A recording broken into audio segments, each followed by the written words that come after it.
అంత ఆకలిస్తాను ముందే ప్రిపేర్ అవుతాను. తప్పులేదు, అలా తినవచ్చు, అది తప్పేమి కాదు, పాపేమి కాదు. కనుక దేవుడు ఎన్ని శ్రమలైతే మనం అనుభవిస్తామో అన్ని శ్రమలు మనకు దేవుడు పెడతాడు. దేవుని కొరకు శ్రమ పడేవారు కావాలి. దేవుని స్తోత్రం. పౌలు గారిని దేవుడు ఏర్పాటు చేసుకున్నాడు. పౌలు గారు సంఘాలు కట్టడానికి అని అనలేదు, కానీ ఆయన పౌలు గారు చాలా సంఘాలు కట్టాడు. కానీ పౌలు గారు సంఘములు అని అనలేదు, కానీ ఆయన ఏమన్నారంటే, ప్రియమైన దేవుని బిడ్డలారా మీరు బాగా అర్థం చేసుకోండి, నా నిమిత్తము ఆయన ఎన్ని శ్రమలు అనుభవించాలో నేను అతనికి నేర్పిస్తాను. అతను నా నామం నిమిత్తము శ్రమలు అనుభవించేటువంటి ఒక సాధనముగా నేను ఏర్పాటు చేసుకున్నాను అన్నాడు. దేవుని స్తోత్రం. దేని నిమిత్తం అండి? శ్రమలు అనుభవించడానికి సాధనంగా. భక్తి అంటే ముక్తి కాదు, భక్తి అంటే దేవుని కాదు.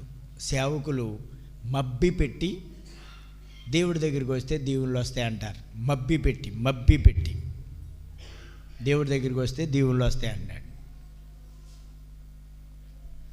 దేవుడు తన బిడ్డలను దీవించకపోతే ఎవరిని దీవిస్తాడు?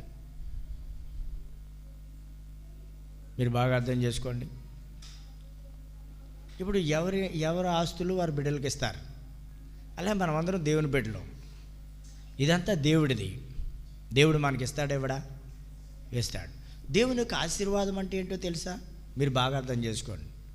దేవుని యొక్క దీవెనలు, ఆశీర్వాదములు అంటే చూడండి, ఆయన తను ప్రేమించే వారి పట్ల ఆయన చేసే మేలులంట కంటికి కనబడవు, చెవికి కనబడవు, మనుషుల హృదయానికి గోచరం కావు.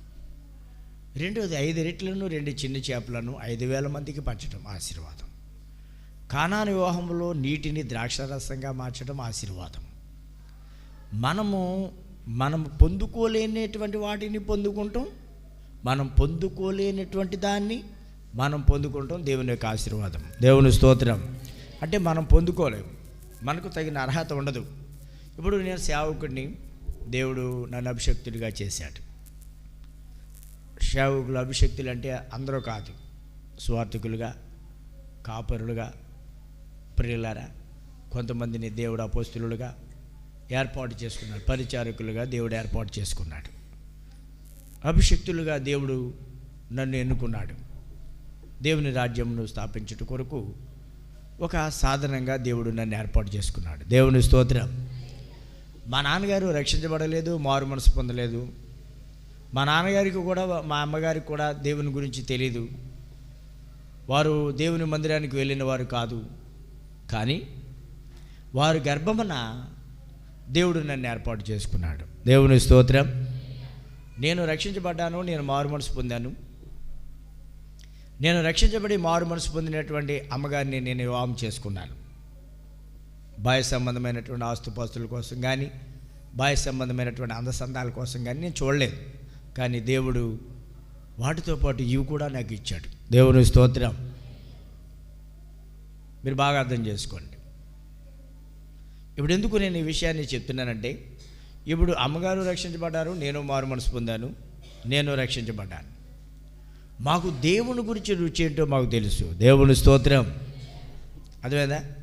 దేవుని బలము, దేవుని యొక్క రుచి, దేవుని యొక్క దీవెన, దేవుని యొక్క ఆశీర్వాదం ఏంటో మీరు బాగా అర్థం చేసుకోండి. మాకు తెలుసు. కాబట్టి మా అబ్బాయిని ప్రభువులో పెంచాను. ఎందులో పెంచాను చెప్పాలి? ఎందులో పెంచాను? ప్రభువులో పెంచాను. ఇప్పుడు ప్రభువులో పెంచాను కనుక అతడు భక్తి చేశాడు, నువ్వు కూడా భక్తి చేయాలి.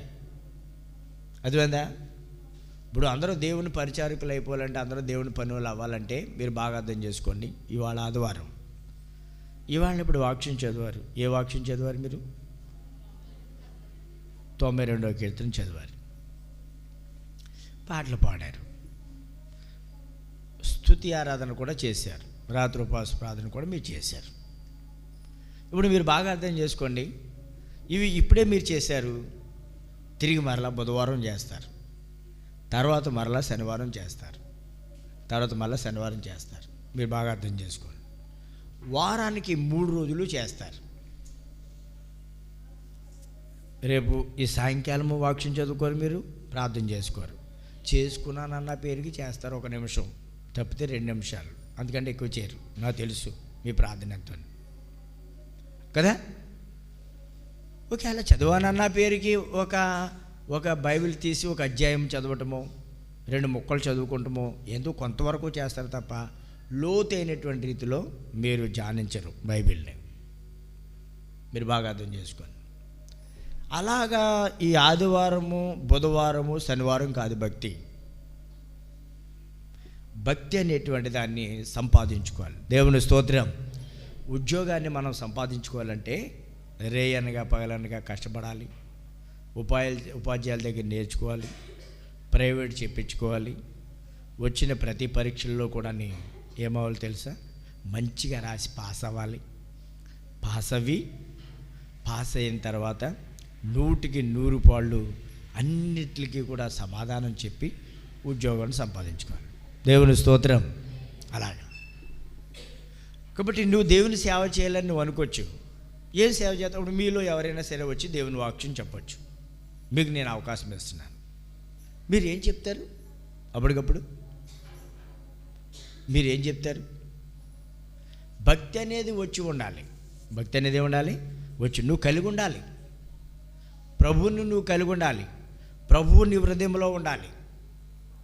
ప్రభువు నీ హృదయంలో ఉన్నప్పుడు ఇప్పుడు అక్కడ యూత్ సండే అని చెప్పని పెట్టారు, యూత్ సండేలు పెడుతున్నారు. ఈ యూత్ సండేలు చేసేవాళ్ళు నేను ఎవరినో, మీరు బాగా అర్థం చేసుకోండి, నేను ఎవరినో అవమానపరచడానికి నేను చెప్పట్లేదు. కానీ ఆ వాక్యం బోధించేవాళ్ళు కానీ, పాట పాడేవాళ్ళు కానీ, ప్రార్థన చేసేవాళ్ళు కానీ, నడిపించేవాళ్ళు కానీ మారు మనసు పొందరు. కానీ అది ఒక నియమముగా ఏర్పాటు చేసుకుని అది అలవాటు చేయటం వల్ల వాళ్ళు రాబోయే దినాల్లో ప్రయోజకులు అవుతారు, రక్షించబడతారు, మారు మనసు పొందుతారని చెప్పని పెడతారు. సండే స్కూల్ ఎందుకు?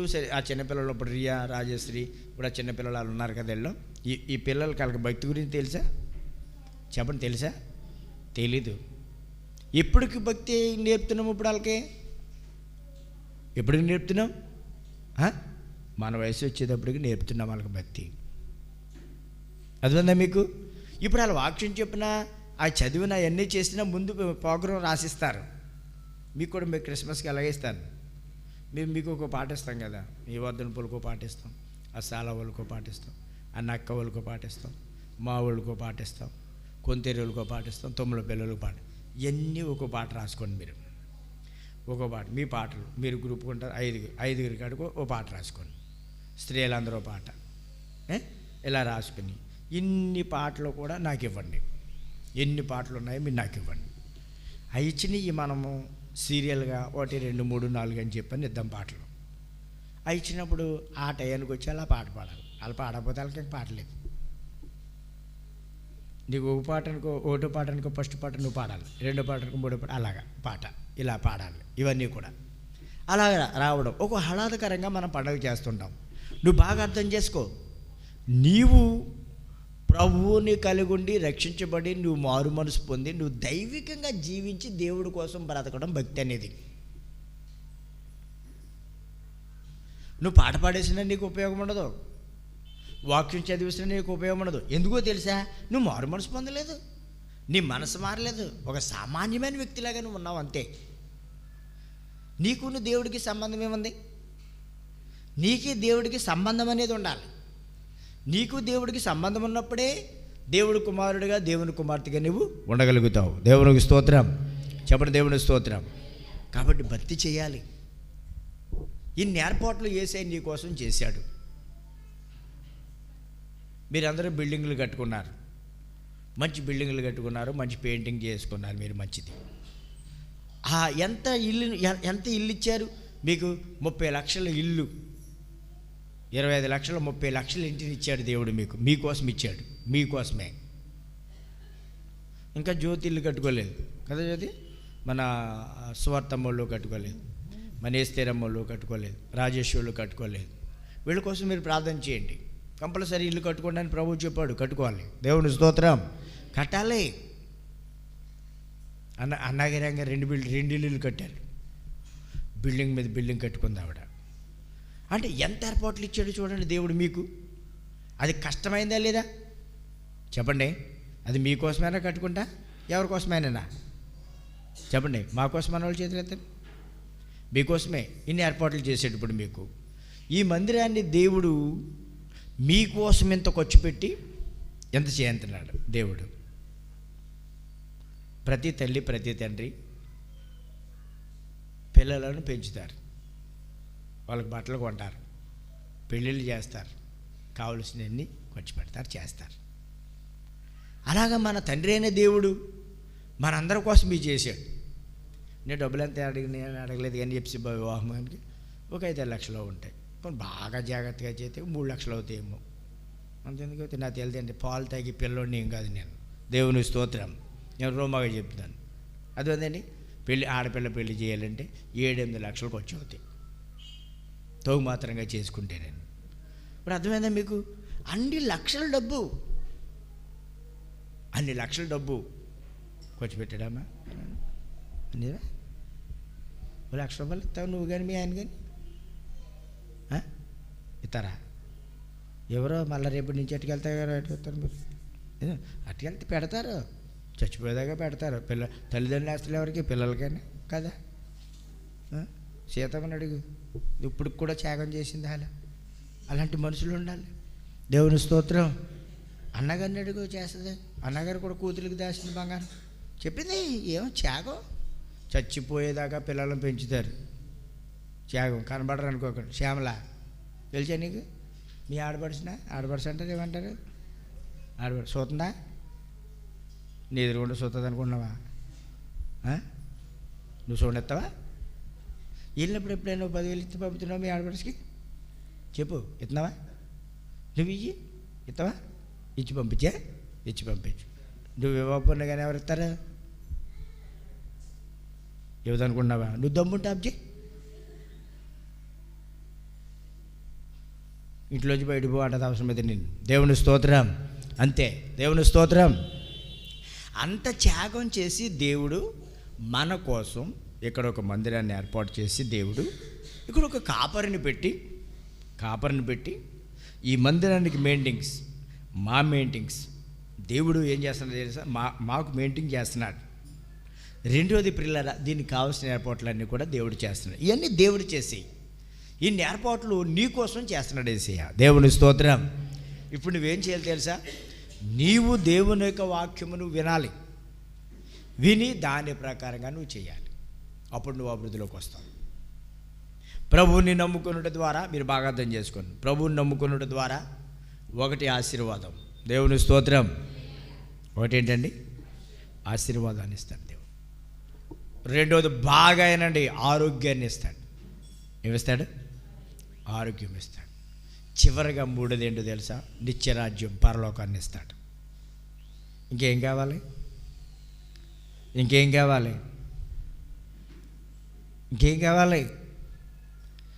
మొట్టమొదటిది ఐశ్వర్యం లేకోకుండా ఎవరు కూడా సుఖంగా ఉండలేరు. కాబట్టి నువ్వు దేవుని ఎదుకు రావడం వల్ల, దేవుని నమ్ముకునడం వల్ల దేవుడు ఐశ్వర్యాన్ని, ఆశీర్వాదాన్ని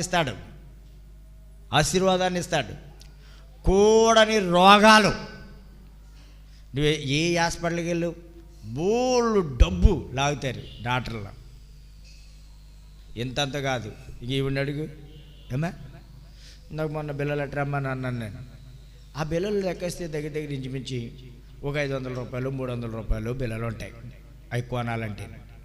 నేను నా హాస్పిటల్ కొనుక్కొని వాడుకోను, ఖర్చు పెట్టుకోను. నేను కూడని పరిస్థితి వచ్చినప్పుడు వెళ్తాను తప్ప ఒట్టిగా నేను వెళ్ళను. దేవుని స్తోత్రం. అర్థం చేసుకోండి. ఏ హాస్పిటల్కి వెళ్ళినా 2,000, 3,000, 5,000 అవుతాయి. అర్థమైందా? అది తప్పు కాదు. వాళ్ళకి ఇవ్వాల్సిందే. నువ్వు అక్కడ టెస్టులు చేస్తారు, నీకు మెడిసిన్ ఇస్తారు, నీకు డాక్టర్ గారు తప్పుతో ఆ జబ్బులు నీకు తగ్గితే ఊరికి నేను దొబ్బేయట్లేదు, ఊరుకుని దొబ్బేస్తున్నారని అనుకోకండి. ఊరికినైతే నువ్వు ఎందుకు వెళ్తావు? అమాయకురాలు నువ్వు. చెప్పండి, నేను అమాయకురాలు ఊరికి చేస్తున్నాను హాస్పిటల్ అని? అమ్మాయిలేవు కాదు, 3 లక్షలు పోసి హాస్పిటల్ కడుతున్నారు. దేవుని స్తోత్రం. ఇప్పుడు అలాంటి డాక్టర్లకు అసాధ్యమైన రోగాలు, డాక్టర్లకు అసాధ్యమైనవి. ఇప్పుడు అన్నగారు ఉన్నది, అవి అవన్నీ తినలేకపోతున్నాండి అన్న. నువ్వు నిశ్చయంగా దేవుడి దగ్గర ఇలా వచ్చి ఇక్కడ బోకరించి దండం పెట్టుకుని, దేవుడా ఈ రోజుతో ప్రభా నీకు అసాధ్యమైన లేదు తండ్రి. నేను నీ బిడ్డను దేవుడా, నీ బిడ్డను నేను నీ యందు పరిపూర్ణమైన నమ్మకాన్ని ఉంచుచున్నాను, పరిపూర్ణమైన విశ్వాసాన్ని నేను ఉంచుచున్నాను. నాయన ఒక్క ట్యాబ్లెట్ కూడా వాడను, నన్ను బ్రతికితే బ్రతికించు, తీసుకుంటే తీసుకో ప్రభువా. నన్ను ఒక్క ట్యాబ్లెట్ వేసుకోకుండా ఇంకో 10 సంవత్సరాలు బ్రతుకుతాను. దేవుని స్తోత్రం, దేవుని స్తోత్రం. కానీ మనుషులకు విశ్వాసం ఉండదు, అవిశ్వాసం ఉంటుంది, భయం ఉంటుంది, భయం ఉంటుంది. అందుకే ఏం చేస్తారు తెలుసా? తొందరపడిపోతారు. కనుక డాక్టర్లకు అసాధ్యము కాని దాన్ని ఆరోగ్యాన్ని దేవుడిస్తాడు. రెండవది మూడోదండి నిత్యరాజ్యం. 100 కోట్ల ఆస్తి ఇచ్చినా కానీ పరలోకాన్ని సంపాదించ చేయగలడు ఎవడైనా సరే. 100 కోట్లు ఆస్తి ఇచ్చినా కానీ పరలోకం దొరకదానికి. ఇది తెలుసా? 100 మందిరాలు కట్టానండి నాకు పరలోకం ఇవ్వమంటే ఎవడు దేవుడు? 100 మందిరాలు కట్టినా సరే, కానీ నువ్వు ప్రభువుని నమ్ముకున్నట ద్వారా నీకేమిస్తాడు? నిత్యరాజ్యం అంటే సామాన్యం కాదు. నిత్యరాజ్యం అంటే సామాన్యం. ఈ లోకంలో ఎప్పుడు నీకు బాధే, ఈ లోకంలో నీకు ఎప్పుడు కూడా శ్రమలే నీకు. కానీ దేవుని రాజ్యము చేరినప్పుడు మాత్రమే మనకి ఎంతో సంతోషం. దేవుని స్తోత్రం. పాడదాం. నాకై నా యేసు కట్టెను సుందరము బంగారిల్లు. పాడాలి. నాకై నా యేసు కట్టెను సుందరము బంగారిల్లు. కన్నీరు కలతలు లేవు, యుగ యుగముల పరమానందం. కన్నీరు కలతలు లేవు, యుగ యుగముల పరమానందం. నాకై నా యేసు కట్టెను సుందరము బంగారిల్లు. దేవుని స్తోత్రం. ఈ పాట అర్థం ఏంటో తెలుసా? నీకు నా యేసయ్య, నీకు నా యేసయ్య, లేదా నువ్వు నా యేసయ్య కట్టాడు. ఎలాంటి ఇల్లు? అందమైన బంగారిల్లు.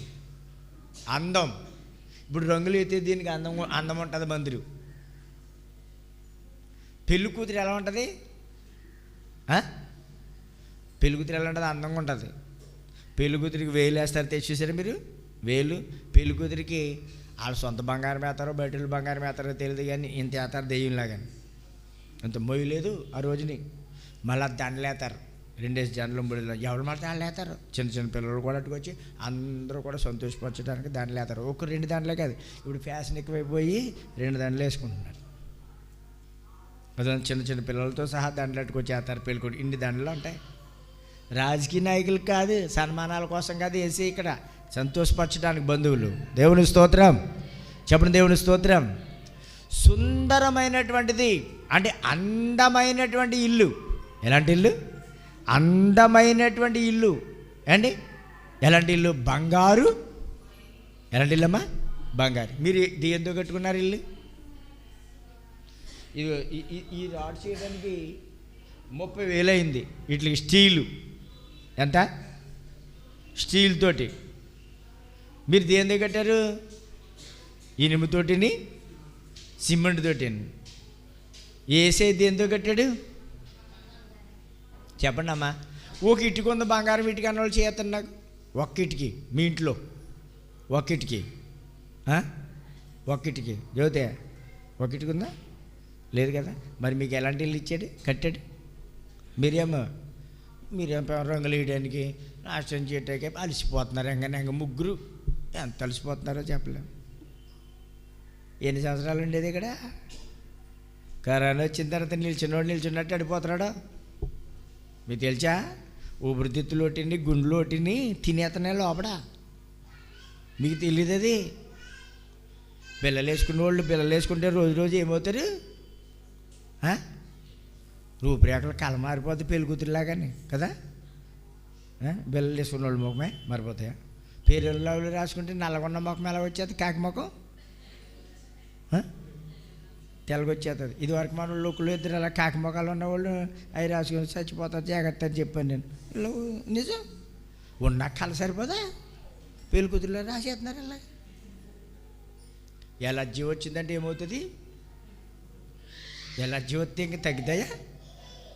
మీకు సరిపోదా మీ అందం? నేను అందంగానే ఉన్న వాళ్ళు చేతులు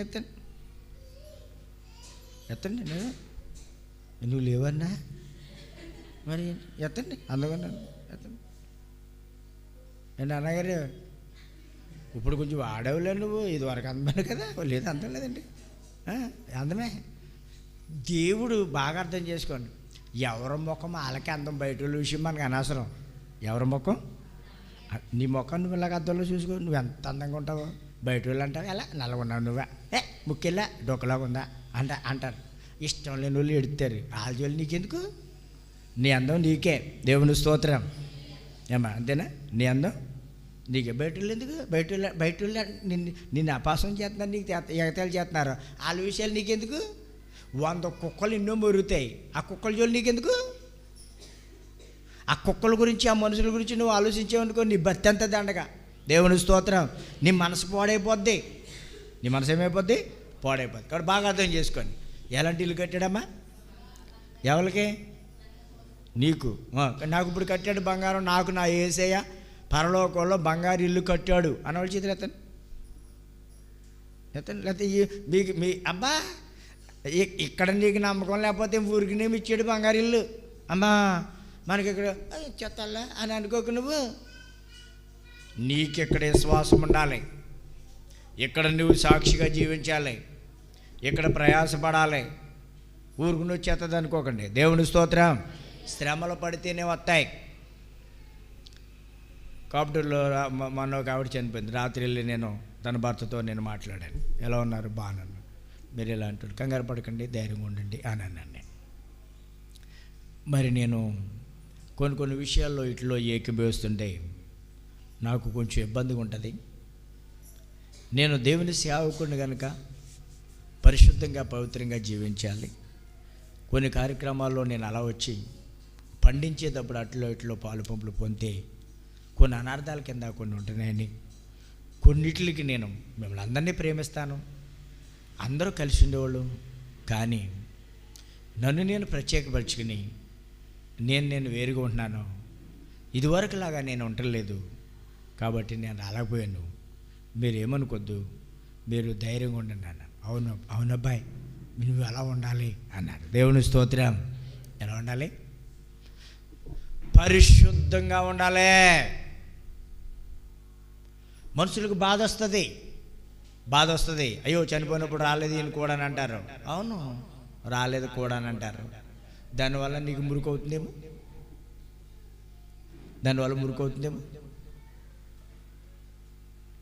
అన్నగారిని పైన సిలువు పైకి ఎక్కేసామా, అక్కడ కడిగేయమ్మంటాం మేము.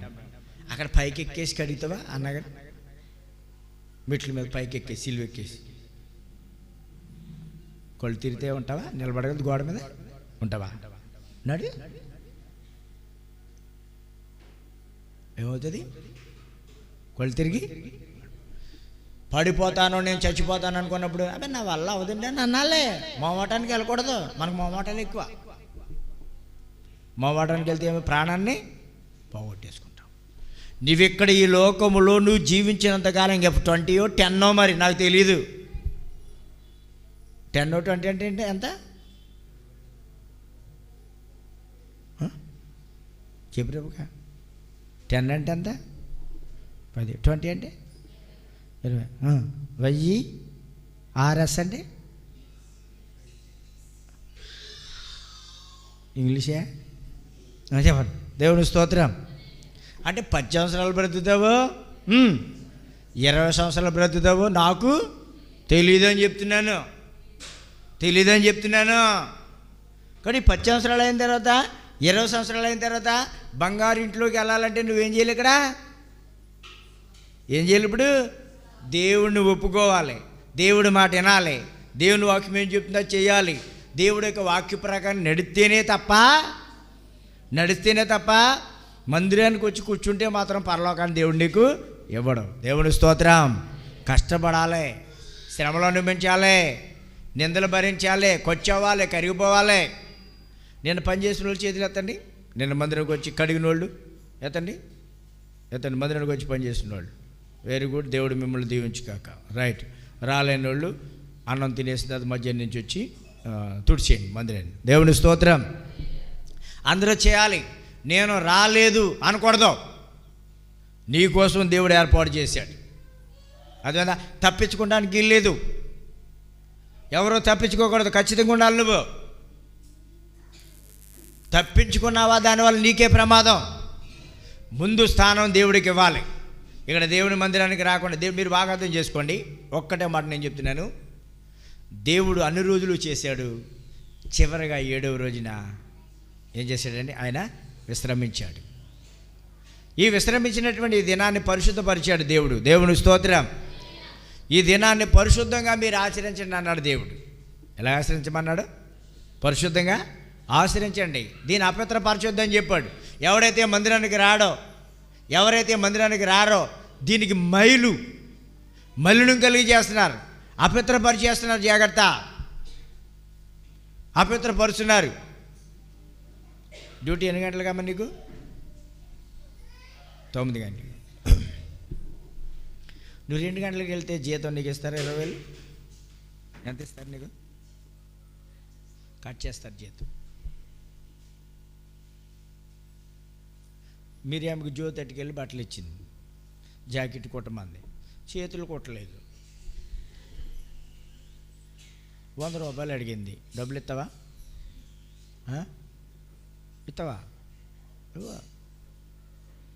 ఇవ్వో. చేతులు కూడా పెట్టమ్మా, అప్పుడు ఇస్తానంట. అంతే. చేతులు లేకుండా నా ఫ్యాషన్ కాదు, మొత్తం కూడా తీసుకోమని చెప్పి మరీ ఫ్యాషన్. అప్పుడు దేవుని స్తోత్రం. ఇంక వేసుకోకుండా ఉంటే వదిలిపోద్ది కదా, ఇంకెందుకు ఫ్యాషన్ ఇప్పుడు అయ్యే ఫ్యాషన్ ఇప్పుడు. దేవుని స్తోత్రం. చెప్పండి దేవుని స్తోత్రం. దేహము ఎంత బయటికి కనబడుతుందో అంత ఫ్యాషన్ ఇప్పుడు. మీకు తెలియదు, అర్థమైందా? కాబట్టి అర్థం చేసుకోండి. ఎందుకు ఈ విషయం చెప్తాను తెలుసా? మీరు బాగా అర్థం చేసుకోండి. ప్రభు బిడ్డలం మనం. వాక్యంలో మాట చెప్పండి తెలుసా? నువ్వు దేవుని మందిరంలోకి పోయినప్పుడు నీ ప్రవర్తన జాగ్రత్తగా చూసుకున్నాడు. జాగ్రత్తగా చూసుకోమని చెప్పాడు దేవుని మందిరానికి వచ్చేటప్పుడు. ఇప్పుడు డ్యూటీకి వెళ్తున్నప్పుడు నువ్వు బాగా అర్థం చేసుకో. నీకు టయానికి రాకపోతే నీకు ఎలా కట్ చేస్తారో జీతం, అలాగే నువ్వు మందిరం 10 గంటలకు ప్రారంభించిన నువ్వు 10 గంటలకు రాకుండా 11 గంటలకు వచ్చావనుకో 2 గంటల జీతమే వస్తుంది నీకు. 12 గంటలకు వచ్చావనుకో 1 గంట జీతమే వస్తుంది నీకు. ఆఫే. ఇడ్లీ మన బ్యోలాన్ని 4 ఇడ్లీ కట్టాలి. ఎన్ని కట్టాలి? 10 రూపాయలకి 4, 10 20, 10 కదా. 2 కడితే 10 ఇస్తారా? మరే అయ్యి బాబు, ఇడ్లీకి అంత ఇలువ తీసుకుంటుంటే, ఇడ్లీకి అంత ఇలువగా తీసుకుంటుంటే పరలోకం ఏమన్నా మీ తాత ముత్తాతలు ఏమైనా సంపాదించి పెట్టారనుకుంటాను. పరలోకంలోనే పరలోకం బంగారిల్లి, బంగారిల్లి చనిపోయిందని చెప్పని, దిద్దులు పోయినాయి అని చెప్పని, తాడిపోయినాయని చెప్పని ఎంకనే గుక్కట్టేస్తున్నావు కదా మందిరంలోని. ఏవో సంటి పిల్లడు గుక్కట్టేస్తాడు చూడు, తట్టుకోలేము అలాగా. చచ్చిపోవు కదా, బతికే ఉంటావు కదా. పోతే పోయింది, రెక్కలు ఉన్నాయి, ఇంకో రోజున కొనుక్కుంటావు. అది అంత గుక్కట్టేస్తున్నావు కదా. మరి పరలోకం ఇల్లే పరలోకం ఇల్లు ఇవ్వాలంటే సిమెంట్ ఇల్లు కట్టుకుంటే గతి లేదు, పరలోకం ఇల్లు ఇస్తున్నాడు దేవుడు. దేవుని స్తోత్రం. అవసరమైతే ఇక్కడ కట్టుకోపోయినా పర్వాలేదు, ఖచ్చితంగా చెప్తున్నాను. నీ ఇల్లుని ఇక్కడ కూడా పెంచుకోవాలనుకో, కట్టుకో. నువ్వు గనుడు అయితే, గొప్పవాడు అయితే నీకే మేలు. దేవుని స్తోత్రం. సామాన్యంగా ఉన్నానుకో తేలిగ్గుంటే తేలిగ్గానే ఉంటుంది. మీరు బాగా అర్థం చేసుకోండి. బెల్లం ఉన్న కాడకంట చీమలు వస్తాయంట కదా. చీమలు రావాలంటే ఏముండాలి? బెల్లం ఉండాలి. ఏముండాలి? బెల్లం ఉండాలి. ఏమండి, 10 మంది మన దగ్గరికి చేరాలంటే కొంచెం తిండి ఉండాలి, కట్టుకుంటా బట్ట ఉండాలి, మనం మెయింటైన్ చేసుకుంటే డబ్బులు ఉండాలి. ఒకవేళ ఎవరికైనా 10వ పరకో చదవడానికి కొన్ని రూపాయలు కూడా మన దగ్గర ఉండాలి. అప్పుడు ఏం చేస్తారు చెప్పండి? అందరూ కూడా మన దగ్గరికి వస్తారు. అందరూ మన దగ్గరికి వస్తారు. కాబట్టి ప్రతి దాంట్లో ఎలా ఉండాలి? మనం చాలా జాగ్రత్తగా ఉండాలి. జాగ్రత్తగా ఉండాలి. మరి బంగారం లాంటి ఇల్లు నీకు బంగారం ఇల్లు ఇవ్వాలని అంటే ఈ ఇటుకలు ఇల్లు వదిలిపెట్టేసి బంగారం ఇంట్లోకి వెళ్తున్నావు నువ్వు. ఏ ఇంట్లోకి చెప్పండి? ఈ ఇల్లు వదిలిపెట్టేసి ఏ ఇంట్లోకి వెళ్తున్నావు నువ్వు? బంగారు ఇంట్లోకి వెళ్తున్నావు నువ్వు. నువ్వు కట్టిందేమో 20 లక్షలు 30 లక్షలు ఎట్టు కట్టావు. అక్కడ కొన్ని కోట్లు కట్టాడు దేవుడు. దేవుని స్తోత్రం. మరి అలాంటి ఇల్లు నీకు ఇవ్వాలని అనుకున్నప్పుడు ఇక్కడ నమ్మాలా వద్దు? నువ్వు నమ్మాలి. నిందలో అవమానాలు కష్టాలు భరించాలి. దేవుని కొరకు టయానికి రావాలి. బంగారు ఇల్లు కట్టేసాడు, స్లాబే లేదు, ఆ ఇంట్లో ఉంటావు నువ్వు. వర్షం కుడుతుందేమో. పొద్దున్న మీరు 4 గంటలు, నేను 4 గంటలు ఎత్తాను. వాక్యం పెట్టినప్పుడు ఎంతమంది చూస్తున్నారు? 4 గంటలు ఎత్తున్నారు, 4 చేతులు ఎత్తండి. ఒకళ్ళు చూస్తున్నారు, ఇద్దరు ముగ్గురు చూస్తున్నారు, నలుగురు చూస్తున్నారు. 4 గంటలు కదా. ఆ 4 గంటలకి సొక్కా తీసేసి బయటకు వచ్చి ఉండండి, నిలబడండి.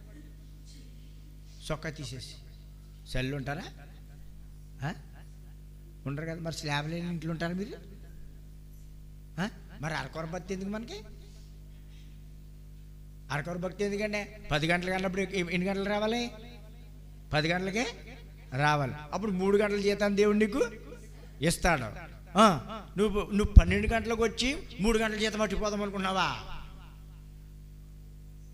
గవర్నమెంట్ అంత సిన్సియారిటీగా ఉంటే దేవుడు ఎంత సిన్సియారిటీగా ఉంటాడు? యాకోబు రాసిన పత్రిక 2:10.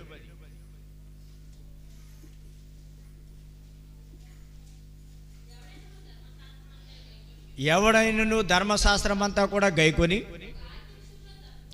ఒక ఆజ్ఞ విషయంలో తప్పిపోయినాడలా ఆజ్ఞలన్నిటి విషయంలో విన్నారా? ఎవడైనను ధర్మశాస్త్రం అంతా కూడా నెరవేర్చి, విన్నారా? ధర్మశాస్త్రం అంతా కూడా తూచా తప్పకుండా నెరవేర్చి ఒక్క ఆజ్ఞ విషయంలో కూడా తప్పిపోయినట్లయితేనంట ఆజ్ఞ అన్నిటి విషయంలో ఏమైపోతాడు? దేవుడు ఎలా చెప్పాడు చూడండి. అండ్ ఒక్క ఆజ్ఞ విషయంలో తప్పిపోతేనంట ఏమన్నాడండి? ఆజ్ఞ ఇలాంటి విషయాలు ఏమైపోతాడు అన్నాడు. మరి ఎలా ఉండాలి ఇప్పుడు? నువ్వు ఎలా ఉండాలి? నువ్వు ఇప్పుడు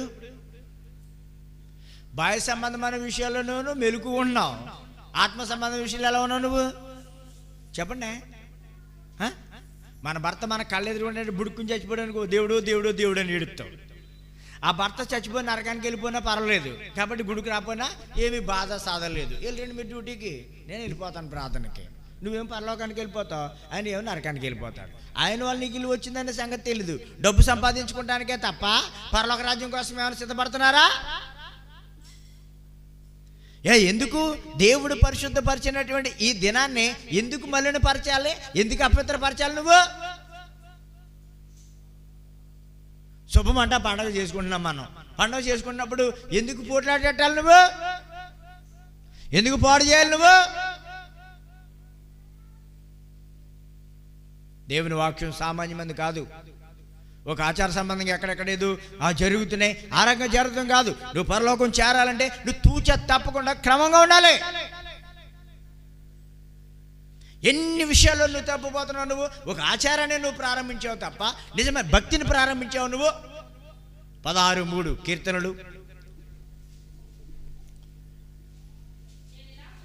నేను ఇలాగందును, భూమి మీద ఉన్న భక్తులే శ్రేష్ఠులు, వారు నాకు కేవలము, విన్నారా?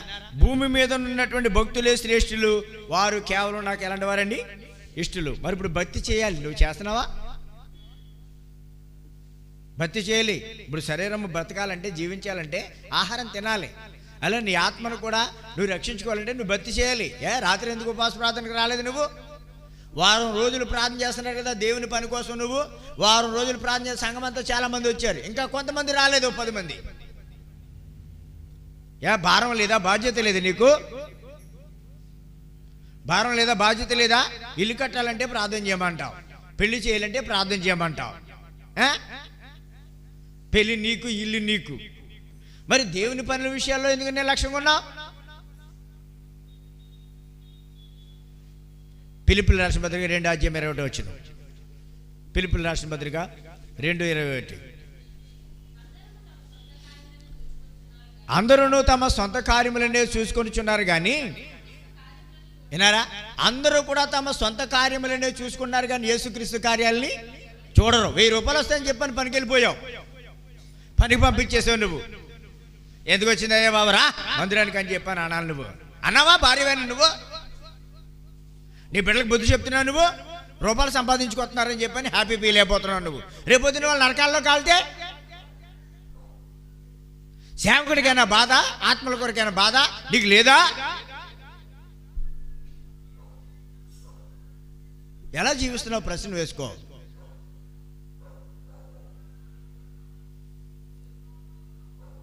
ఓ మాస్టర్ మన స్కూల్లో నేను విషయాన్ని చూశాను. నేను ఓ పాస్ గారు పెట్టాడు నాకు. ఈ వచ్చిన పిల్లలు ఈ బుడ్డగాళ్ళు కొబ్బరి నూనె రాసుకోలేదు. అక్కడ కొబ్బరి నూనె నెట్టుకొచ్చాడు మాస్టర్. కొబ్బరి నూనె నెట్టుకొచ్చి మాస్టర్ కొబ్బరి నూనె రాసుకోలేని తిడతా కొబ్బరి నూనె రాత్రాడు వాళ్ళకి. ఎవరు? మాస్టర్. ఈ కటింగ్లు, సోకులు కటింగ్లు వేసుకున్నారు చూడు. యారే అక్కడ వేసుకున్నారు కటింగ్, ఇలాంటి కటింగ్ పక్కన ఉండరా అని ఇట్టాడు అని. దరిద్ర కటింగ్లు. సరైన అంటే మనం చిన్నప్పుడు నేర్చుకుంటేనే భక్తి పెద్దదిగా కొత్తది. చిన్నప్పుడు ఆ కష్టాలు చేస్తే చెప్పండి, మనోళ్ళు ఇన్సెట్ చేయరా, బ్యాల్ట్ ఇలా వదలరా అంటారు, షూ ఏరి ఇలా వదలరా అంటారు. అర్థమైందా? 8వ తరగతిలో ప్రేమింతాడు. 8వ తరగతిలో 8వ తరగతిలో 10th క్లాస్లో పెళ్ళి అయిపోద్ది. అమ్మా 10th క్లాస్లో ఏమైపోద్ది? ఫ్యాషన్. ఎవరు నేర్పారు?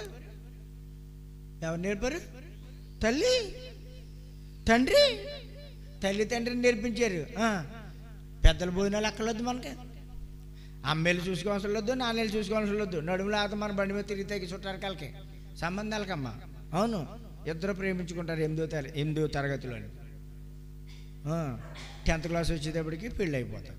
పెళ్ళిళ్ళు కూడా చేయరు. అలాంటి పని మళ్ళీ చేతారా? పొమ్మని చెప్పని చేతారా? గంటేతారు. నీ బిడ్డలు బ్రతుకున్న చచ్చిన వాళ్ళతో సామాన్. తల్లివైన నీవు, తండ్రివైన నువ్వు బిడ్డలకు చెప్పే.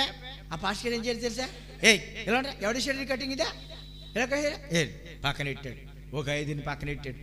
ఆయనే టవలేసి కత్తిరిచ్చేసుకుని ఇలా కటింగ్ చేసి చేస్తాడు. ఇంకా కొరసుకొని ఇలా పొడిగేసుకుని కురస చేస్తాడు. వేసేసి ప్రతి దాంట్లో దరిద్రులారా అంటేనా? ప్రతి దాంట్లో లేట్ అయినట్రా. మీ బతుకంతా లేట్ అవుతుందిరా. కానీ అసలు ఎవరికన్నారా కానీ ఈ తల్లిదండ్రులు కూడా బుద్ధి లేదని తిడతా కటింగ్ చేస్తున్నాడు. మిమ్మల్ని తల్లిదండ్రులు తిడతాడు మాస్టర్. వాడు నిజమైన గురువు అంటే. దేవుని స్తోత్రం చెప్పండి. దేవుని స్తోత్రం. వాడు నిజమైన గురువు అంటే నువ్వు నిజమైన భార్యవే. నువ్వు నిజమైన భార్యవే. నీ కుటుంబాన్ని కడతావు. నిజమైన భార్య అయితే నీ భర్త మందిరానికి వస్తాడు తెలుసా? నీ బుద్ధి ఎందని బట్టే నీ భర్త మందిరానికి రాలేదు. సామాన్యం కాదు భక్తి అంటే. భక్తి చేయి. నేను ఇలాగంటున్నాను ఏంటో తెలుసా? భూమి మీద ఉన్న భక్తులే శ్రేష్ఠులు, వారు కేవలం నాకు ఇష్టం. చేయి భక్తి. నేర్పించు. వాక్యం చదవమని నేర్పించు. పని నేర్పించావా? ఎందుకు నేర్పించావు? భవిష్యత్. దేనికోసం? భవిష్యత్. నేను ఒక 2 ఇంట్లో పని చేయడానికి వచ్చాడు. చిన్న పని అన్నా. నువ్వు మరి ప్రయోజకుడేవో, నువ్వు మంచిదే. మరి మీ తమ్ముడు సంగతి ఏంట్రా? చదువుతున్నాడు, చెప్పలేదు. అది చదువుకుంటాడు కరెక్టే. ఉద్యోగం వస్తుందని గ్యారంటీ ఏంటి? గ్యారంటీ లేదు. వాడికి కూడా ఏదో నేర్పించు. నువ్వేమో డబ్బులు సంపాదించుకుంటే ఆడు దరిద్రులాగా తిరిగితే తప్పుకో. కాబట్టి లైన్ చేయి అని అన్న. దేవుని స్తోత్రం కదా. ఆడు పాడైపోతాడు అన్నది కదా. నేను స్థలానికి నిన్న ఇల్లు కట్టుకుంటాను. అలా నీకేమో 5 సెంట్లు, తమ్ముడికి 3 సెంట్లు ఉంది. మరి ఎలా భాగమది?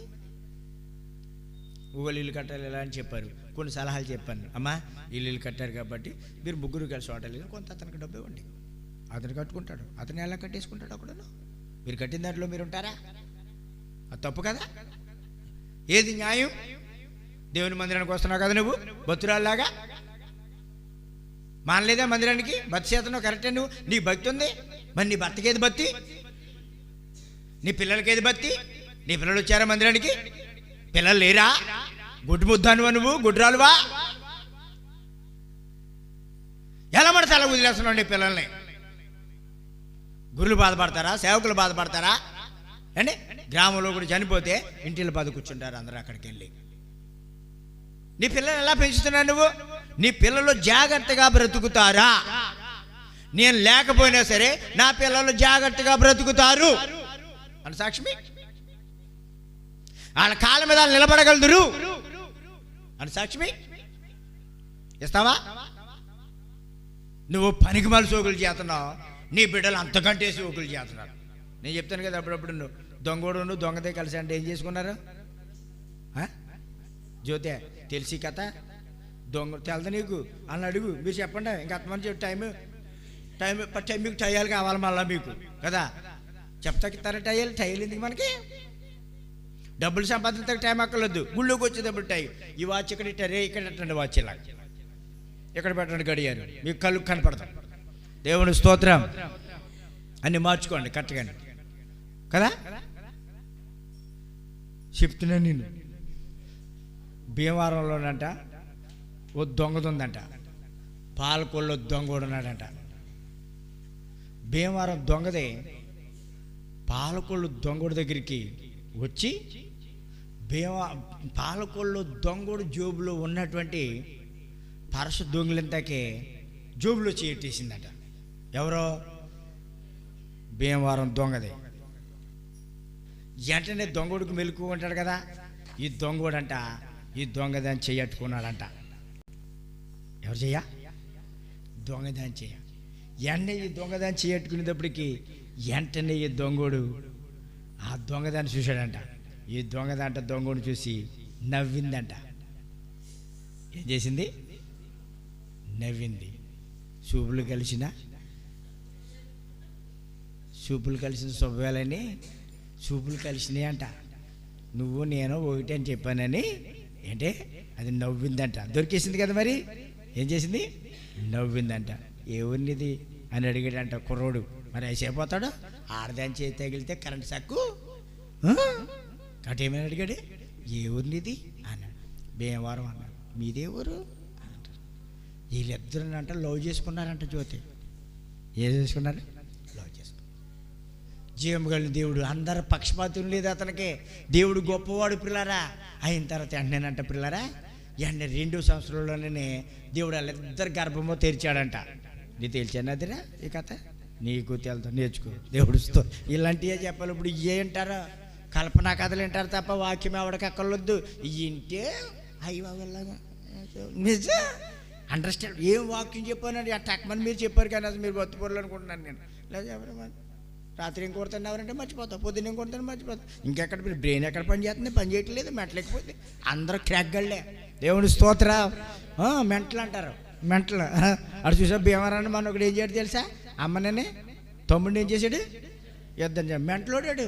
సార్ దెయ్యాలండి అన్నాడు. అడిగాను సార్ అని మాట్లాడతాడు. మీరు పోస్ట్ మాస్టర్ చేయండి, ఏం దెయ్యం ఉందో చెప్పండి అన్నాడు పోలీసుని. పోస్ట్ మాస్టర్ చేసి చెప్పాలంట ఏ దెయ్యాలు అసలు చట్టలేదు, సత్తలేదంట. మీ దగ్గర రావాల్సింది అది. దేవుని స్తోత్రం చెప్పండి. దేవుడి స్తోత్రం. బాగా అర్థం చేసుకోండి. ఇప్పుడు దేవుడు గర్భం తెరిచాడు. తెరిచేటప్పటికి పిల్లరా వీడు చక్కటి కొడుకు పుట్టాడంట. దొండ లాంటి కొడుకు పుట్టాడు. దేవుని స్తోత్రం. ఎలా పుట్టాడు? గోల్డ్. ఈడి పిల్లలు 2 సంవత్సరాలైనా 3 సంవత్సరాలైనా కానీ ఈ చెయ్య ఇలాగ పారాలిసిస్ వచ్చేసినట్టుగానో లేకపోతే చెయ్యి ముడిచిపోయినట్టుగానో ఇదంటే ఇలాగ మూసేసుకున్నాడంట. ఇలా ఈ చెయ్యి ఎన్ని చేసినా రావట్లేదంట. ఇలాగ ఉందంట. ఎంత తోముతున్నా ఎంత ఎడదీతున్నా రావట్లేదంట. 2-3 సంవత్సరాలు అయ్యిందంట. పాపం మొత్తం మీద ఈ దొంగోళ్ళు ఇద్దరు ఎక్కడ సంపాదించారో, మొత్తం మీద ఎక్కడ దొంగతనాలు చేశారో తెలియదు కానీ దానిమను 1,00,000 రూపాయలు పోగొట్టిన వీళ్ళు ఇద్దరునో, ఈ పాలకొల్లు దొంగోడు భీమవరం దొంగదని ఈ డబ్బులు ఎట్టుకుని పిల్లారా హైదరాబాద్ వెళ్ళారంట హాస్పిటల్కి. ఎక్కడికి వెళ్ళారు? హైదరాబాద్. ఎందుకు? చేయి బాగు చేయించడానికి. కొడుకు చేయి బాగు చేద్దాం వెళ్ళారు. వీళ్ళు ఇది ఎప్పటికి పిల్లారా హాస్పిటల్కి వెళ్ళారు. చూసి వీళ్ళిద్దరు చూశారు, కొడుకుని చూసుకొచ్చారు. డాక్టర్ తెలివైనోడు, మన జోసెఫ్ గారిలాగా. దేవుని స్తోత్రం. తెలివైనడు. ఇలా చూశాడంటే వీళ్ళిద్దరిని చూశాడంట. చూసేటికి కుర్రోడిని చూశాడంట. ఆ వైద్యుడికి, నిజమైన వైద్యుడికి ముఖం చూస్తే జబ్బు ఉందో లేదో తెలిసిపోద్ది. వీడికి జబ్బు లేదు. ఆడు ముఖం చూస్తే తెలిసిపోద్ది. నీ ముఖం చూసుకొని నీకు నీ జబ్బు ఉందో లేదో తెలిసిపోద్ది. నువ్వు చూసుకో ముఖం చెప్పేద్ది నీకు. ఎన్ని రోజులకి చచ్చిపోతావు కూడా నీకే తెలిసిపోద్ది. ఎవరికో చెప్పాల్సిన లేదు, నీకు తెలిసిపోద్ది. నువ్వు ఎప్పుడు చచ్చిపోతావు. నీకు ఎప్పుడు పోయి నేను సావను అంటానన్నారు ఎప్పుడైనా? 90% మరణ పడకల్లో ఉన్నాను నేను సావను మిమ్మల్ని చంపిదాకా అంటాను విన్నారా? చంపండి అని దేవుడి స్తోత్రం చెప్పండి, దేవుడి స్తోత్రం. సామాన్యం కాదు అది. కాబట్టి ముఖం చూశాడు, చాలా ఆరోగ్యవంతుడిగా ఉన్నాడు ముఖం. అప్పుడు వీళ్ళిద్దరిని అన్నాడు, అమ్మా నేను అడుగుతున్నానని మీరు ఏమనుకోద్దు, మీరు ఏం చేస్తారో అని అడిగాడు. మళ్ళా చూపులు కలిసిన శుభవేళ వీళ్ళిద్దరూ ఒకరు మొక్కలు ఒకరు చూసుకుని నవ్వుతున్నారంట. అమ్మ నా వద్దులే అమ్మ, మీరు భార్యాభర్తలు అసలు మీరు ఏం చేస్తారో చెప్పండి అన్న. ఏదో తేలికపాటిగా ఓ మాట జ్ఞానంగా అన్నారంట. ఏమీ లేదండి, ఏ చిన్న చిల్లర దొంగతనాలు జోబులు కొట్టుకుంటామండి సినిమాల కాడ అని చెప్పి హేరేలు. సినిమాల కాడ బస్ స్టాండ్ల కాడ అండి. అవును, అక్కడే ఉంటారు జనం ఎక్కువ, తెలుసా మీకు? ప్రార్థనల కాడ కూడా వస్తారు, జాగ్రత్తగా వెళ్ళబోయ్ బాగుంటారేంటి వస్తారు. అందరూ భక్తులు అనుకోకండి, మరి ప్రార్థన కాడ కూడా వస్తారు ఎక్కువ, మరి వస్తారు. దేవుడి స్తోత్రం చెప్పండి, దేవుడి స్తోత్రం. అందరూ భక్తులు అనుకోండి. అందుకే మీటింగ్లో ఎవడ బ్యాగులు ఆడి జాగ్రత్తగా చూసుకోండి అంటాం.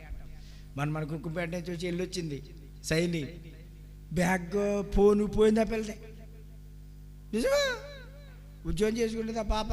దేవుని స్తోత్రం. సెల్ ఫోన్ పోయింది, బట్టల బ్యాగ్ పోయింది, మీటింగ్లకు వస్తాయి, సామాన్యంగా. కాబట్టి అప్పుడు అన్నాడా, సరే అని చెప్పి నా పిల్లల్ని తీసుకొచ్చి బాల మీద పడుకోబెట్టమన్నారండి. అయ్యేదైతున్నా డాక్టర్ గారు ఏడవట్లేదు. వాళ్ళ అమ్మ మెడలోని బంగారు చైన్ ఉంది. ఏముంది? బంగారు చైన్. ఆ చైన్ ఇలా తీసి ఆ చేతికి ఇలా తగిలిస్తున్నాడట డాక్టర్ గారు. ఏం చేస్తున్నాడా? చేతికి ఏం చేస్తున్నాడమ్మా? ఇదిగో ఇది చైన్ అనమాట. ఈ చైన్ ఏం చేస్తాడో తెలుసా? ఇదిగో ఇది చెయ్య, దీనికి ఇలా ఇలా ఇలా ముట్టిస్తున్నాడు. మ్యాజిక్లు అంటారు. దేవుని స్తోత్రం. ఇలా ముట్టిస్తుంటేని ఆడు చేకొత్తడికి నరాలు పెరాలసిస్ వచ్చినోడికి చేకొత్త చూడు, ఇలా ఊపుతున్నాడంట. ఇలా తగిలికొలు తిని ఇలాగా స్పర్శ, ఇది బాగా చెప్తాడు. స్పర్శ వస్తుంది అనమాట. ఇలాగా అంటున్నాడు. ఇలా తగిలిదప్పటికి ఇలా ఊపుతుంది. టక్కమని పిల్లరా ఇలా దగ్గరికి ఇట్టాడంట. టపేలు తెరిచేసి దాన్ని లాగేసాడంటాడు.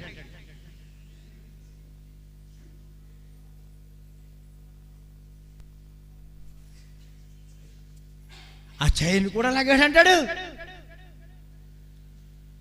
కళ్ళారా చూసారు వీళ్ళు అందరూ.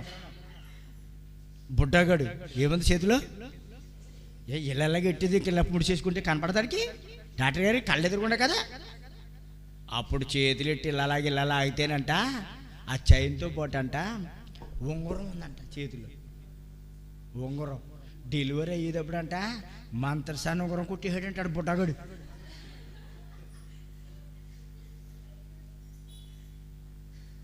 అది దొంగదానికైతే గుర్తించుకోండి. ఇంకా మనం చెప్పకుండా అడగండి. 10 నిమిషాలు అయిపోయింది. దేవుడి స్తోత్రం చెప్పండి. దేవుడి స్తోత్రం. దొంగదే కలిసి పెళ్లి చేసుకుని ఎవరు పుట్టారు? కాబట్టి దొంగ భక్తి చేయకు, నువ్వు ఖచ్చితమైన భక్తి చేయాలి. వాక్యం ఎంత సత్యం. వాక్యాన్ని గైకోమని చెప్పాడు బైబిల్లో. మనం వర్ధిల్లాలంటే, మనం ఆశీర్వదించబడాలంటే దేవుని యొక్క వాక్య ప్రకారంగా నడవాలి. వాక్యంలో చూడండి, లూకాసు వార్త 6వ అధ్యాయము, లూకాసు వార్త 6వ అధ్యాయము 38వ వచనం. 6:38. అమ్మా క్షమించుడి, అప్పుడు మీరు క్షమింపబడుదురు. ఇయ్యుడి, వినారా? ఇయ్యుడి అప్పుడు మీకు ఇయ్యబడు. వినారా? ఇయ్యుడి అప్పుడు మీకు ఇయ్యబడును. వినారా? మీరు ఇస్తే నేను మీకు ఇస్తాను అన్నాడు దేవుడు. ఇవ్వండి, నేను మీకు ఇస్తాను. ఇయ్యుడి, మీకు ఇయ్యబడును.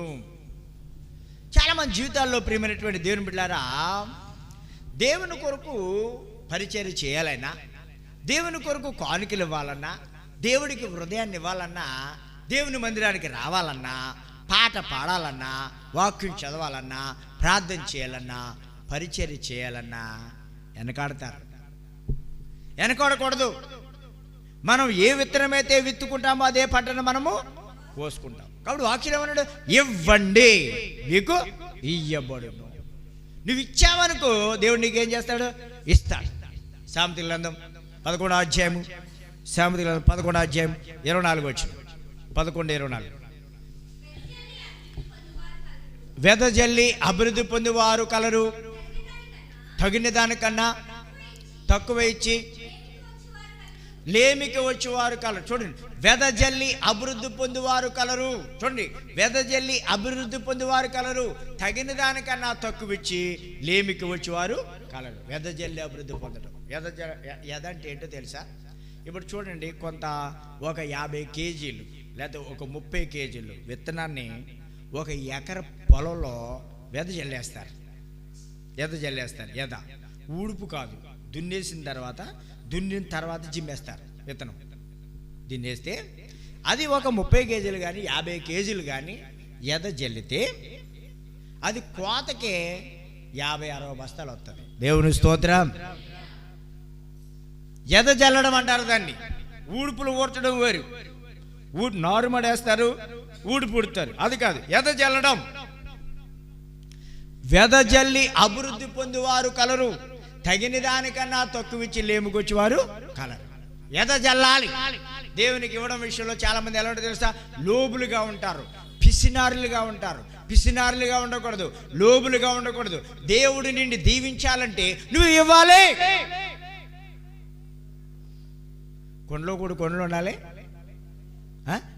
కొండలో కూడా కొండలు ఉండాలి. కొడుకు దొడ్డారు. ఎక్కడి నుంచి వస్తుంది? ఆహారం తినకుండా ఆహారం తినేది అనుకుంటావా? నిద్రపోకుండా నిద్రపోనని అనుకుంటావా? కుదరదు. వెదజల్లాలి. వెదజల్లి అభివృద్ధి పొందేవారు కలరు. దేవునికి ప్రియమైన దేవుని బిడ్డలారా, ఎవరైతే సమయాన్ని ఇస్తారో, ఎవరైతే కానుకలు ఇస్తారో, పిల్లారా, ఎవరైతే దేవుని కొరకు సాక్షిగా జీవిస్తారో వారిని దేవుడు దీవించి ఆశీర్వదిస్తాడు. దేవుని స్తోత్రం.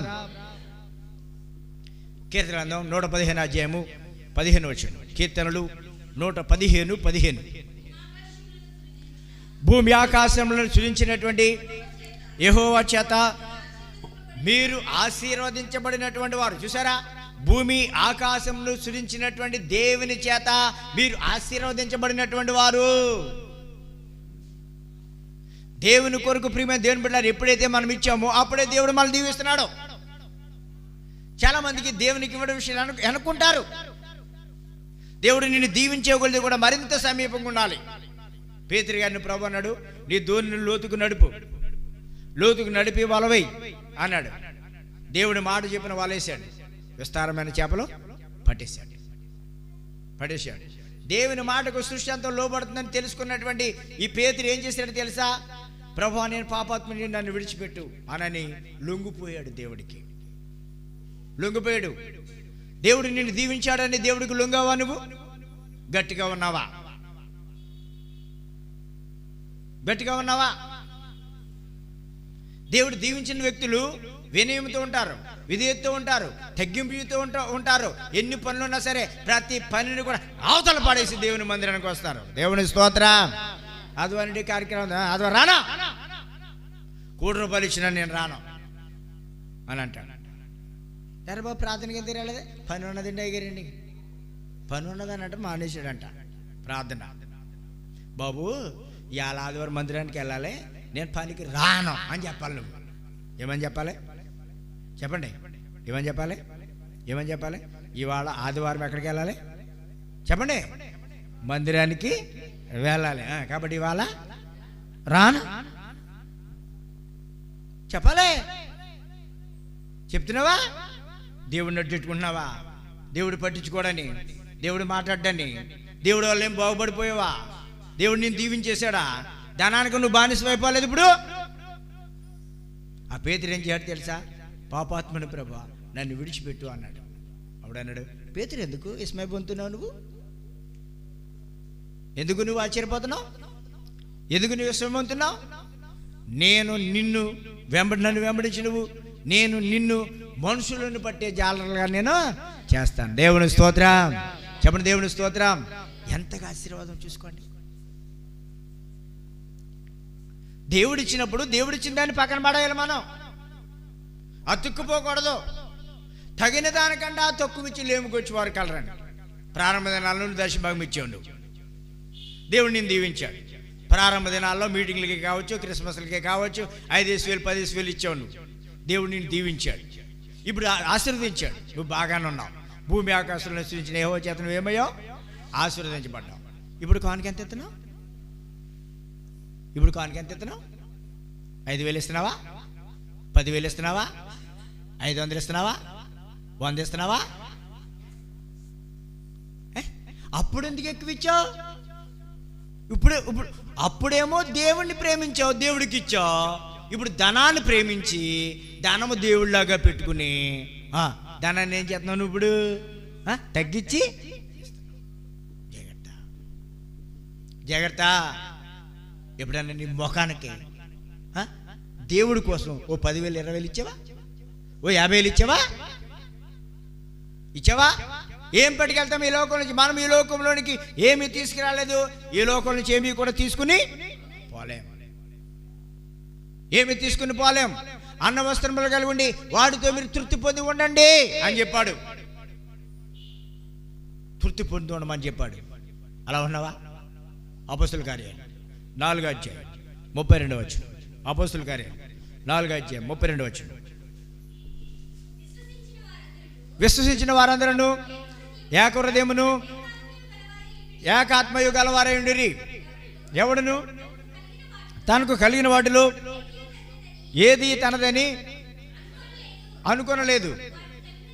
వారికి కలిగినదంతయు వారికి సమిష్టిగా ఉండెను. ఇదియుగాక అపోస్తలులు బహుబలముగా ప్రభువైన యేసు పునరుద్ధానము గూర్చి సాక్ష్యమిచ్చిరి. దైవ కృప అందరి యందు అధికముగా ఉండెను. భూములనైనను ఇండ్లనైనను కట్టిన వారందరూ కలిగిన వారందరూ వాటిని అమ్మిన వాటి యొక్క వెల తెచ్చి అపోస్తుల యొక్క పాదముల యొద్ద పెడుతూ వచ్చిరి. వారు ప్రతివానికిని వాని అక్కర కొలిది పంచిపెట్టరు కనుక వారిలో ఎవరికి వారిలో ఎవరికి కూడా కొదువలేదు. విశ్వసించిన వారందరూ కూడా ఏకహృదయంతో ఉన్నారు, ఏకాత్మతో ఉన్నారు. ప్రియమైనటువంటి దేవుని బిడ్డలారా, వారికి ఉన్న ఆస్తులన్నీ కూడా సమిష్టిగా ఉన్నాయి.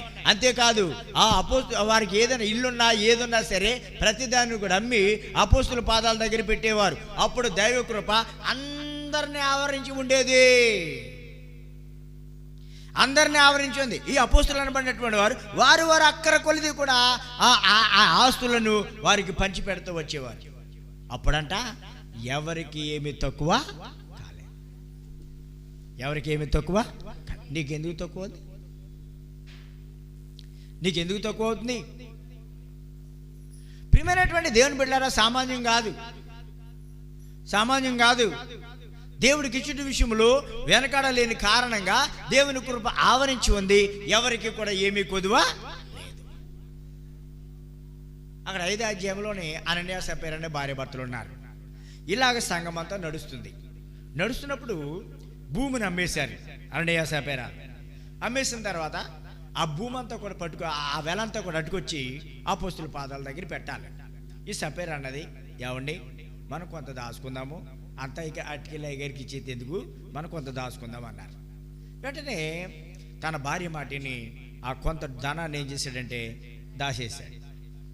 పట్టుకొచ్చి పేతురు గారి దగ్గరికి పట్టుకొచ్చి డబ్బిస్తున్నాడు. పేతురు గారు అన్నారు, అననీయ ఎంతకి అమ్మావా భూమికి అని అడిగాడు. నీ భూమి వేళ ఎంతకి అమ్మావా అన్నాడు. ఎంతగా అమ్మాను అన్నాడు. వెంటనే అక్కడ ప్రాణం విడి చచ్చిపోయాడు. సంఘంలో ఉన్న విశ్వాసులు ఎప్పటిచి వారందరూ కూడా తీసుకెళ్ళి సమాధి చేసి వచ్చేసారు. వచ్చిన తర్వాత ఇంటికి వచ్చారు. ఇంటికి వచ్చిన తర్వాత తన భార్యని అన్నారు, అమ్మా మీరు భూమికి ఎంతకు అమ్మారు అని అడిగారు. అడిగితే ఆమె కూడా అబద్ధం ఆడింది, ఎంతకి అమ్మారు. ఆమె కూడా చచ్చిపోయింది. ఆమెను కూడా పాతిపెట్టి వచ్చారు. ప్రియమైనటువంటి దేవుని బిడ్డలారా, ఎందుకు నేను ఈ విషయాన్ని మీకు చెప్తున్నాను తెలుసా? మీరు అర్థం చేసుకోండి. దేవునికి ఇవ్వలేని కారణంగా అంటే ఇప్పుడు మీరు అలా చచ్చిపోతారని చెప్పలేను, నేను చెప్పను. మీరు బాగా అర్థం చేసుకోండి. ఏమో చాలామంది బోధకులు నేను ధనాన్ని అపేక్షించి నేను చెప్పట్లేదు. చాలామంది పేదోళ్ళు కడుపును కొట్టి ప్రియమైన దేవుని బిడ్డలారా ధనవంతులు అవుతున్నారు. అది కాదు, నిజమైనటువంటి బోధకులు దేవుని రాజ్యం కోసం, దేవుని కోసం ప్రయాస పడి ప్రాణాలనే త్యాగం చేస్తారు. తెలుసా నీకు? ఒక వ్యక్తి ఇద్దరికి దాసుడిగా ఉండలేడు. అయితే దేవుడిని నమ్ముకోవాలి, లేకపోతే సిరిని నమ్ముకోవాలి. సిరిని నమ్ముకోవాలి. యవనస్తుడు యేసుప్రభు దగ్గరికి వచ్చి ధనాన్ని నమ్ముకున్నాడు కదా, దేవుని నమ్ముకున్నాడా? చెప్పండి, దేన్ని నమ్ముకున్నాడా? నువ్వు దేవుని నమ్ముతున్నావు, ధనాన్ని నమ్ముతున్నావు. నువ్వు ఎవరు నమ్ముకున్నావు? నువ్వు ఈ అననీయ సపర్యలు ఎవరు నమ్ముకున్నారు? ధనాన్ని నమ్ముకున్నారు. ధనాన్ని నమ్ముకున్నారు. ధనాన్ని నమ్ముకోకూడదు, దేవుణ్ణి నమ్ముకోవాలి. దేవుణ్ణి నమ్ముకుంటే దేవుడు నిన్ను దీవిస్తాడు. ఎలీషా ప్రవక్త దగ్గరికి 2 రాజుల గ్రంథం 5వ అధ్యాయంలో నయమాను ఎలీషా ప్రవక్త దగ్గరికి వచ్చాడు.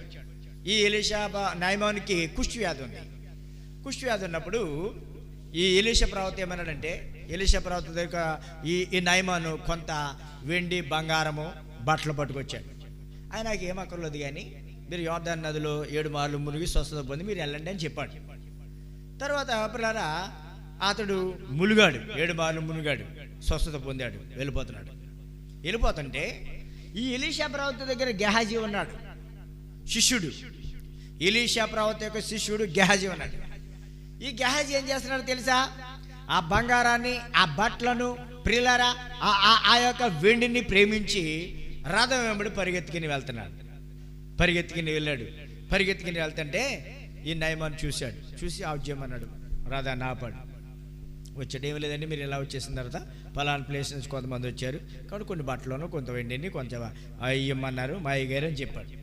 అన్నీ పట్టుకెళ్ళమని చెప్పి అతనికి ఇచ్చేసాడు. ఇచ్చేతే ఇవన్నీ కూడా పట్టుకొచ్చి ఎక్కడేంటో తెలుసా? ఇంట్లో భద్రంగా దాచేశాడు. ఇంట్లో భద్రంగా దాచేసి ఎలీషా ప్రవక్త దగ్గరికి వచ్చాడు. ఎక్కడికి వెళ్ళి వచ్చావు అని అడిగాడు. ఎలీషా ప్రవక్త, నువ్వు ఎక్కడికి వెళ్ళి వచ్చావు అని అడిగాడు. నేను ఎక్కడికి వెళ్ళలేదు, ఇక్కడనే ఉన్నాను అన్నాడు. దేవుని స్తోత్రం. ఎక్కడున్నాను అన్నాడు? ఇక్కడే ఉన్నాను అన్నాడు. ఇక్కడున్నాడు. రథం అప్పుడు పరిగెత్తికెళ్ళడా? రథం.